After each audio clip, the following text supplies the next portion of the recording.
এবার মালদার গাজলে পাওয়া গেল টাকার পাহাড়। 12 নম্বর জাতীয় সড়কের ধারে বাজেয়াপ্ত হওয়া মোটর বাইক থেকে উদ্ধার হলো প্রায় 41 লক্ষ টাকা।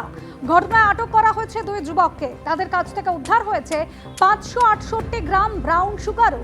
এই মাদকের আনুমানিক বাজার মূল্য লক্ষাধিক টাকা। আটক হওয়া যুবকদের নাম সিদ্ধার্থ মণ্ডল এবং কিশোর মণ্ডল। দুজনের বাড়ি মালদার কালিয়াচক এবং বৈষ্ণবনগর এলাকায়। সকালে মোটর বাইকে চড়ে গাজল থেকে মালদার দিকে আসছিল ওই দুই যুবক। গাজলের রাঙাভিটা এলাকায় 12 নম্বর জাতীয় সড়কের ধারে নাকা চেকিং এর সময় আটক করা হয় তাদের।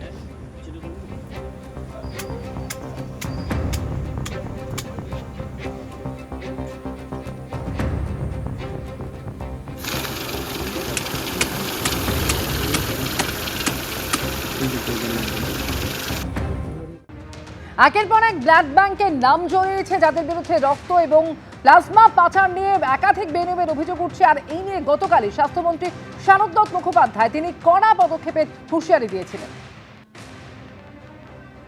আমাদের প্রায় 70 থেকে 80টি বেসরকারি ব্লাড ব্যাংক আছে পশ্চিমবঙ্গে।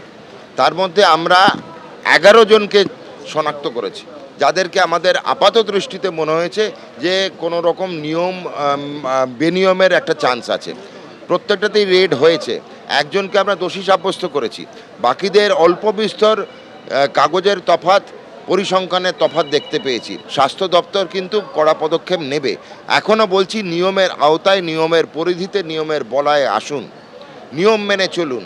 রক্ত কিভাবে ফ্রেশ প্লাজমা বিক্রি হয় নিয়ম করা আছে, নিয়মটা অতিক্রম করার চেষ্টা করবেন না।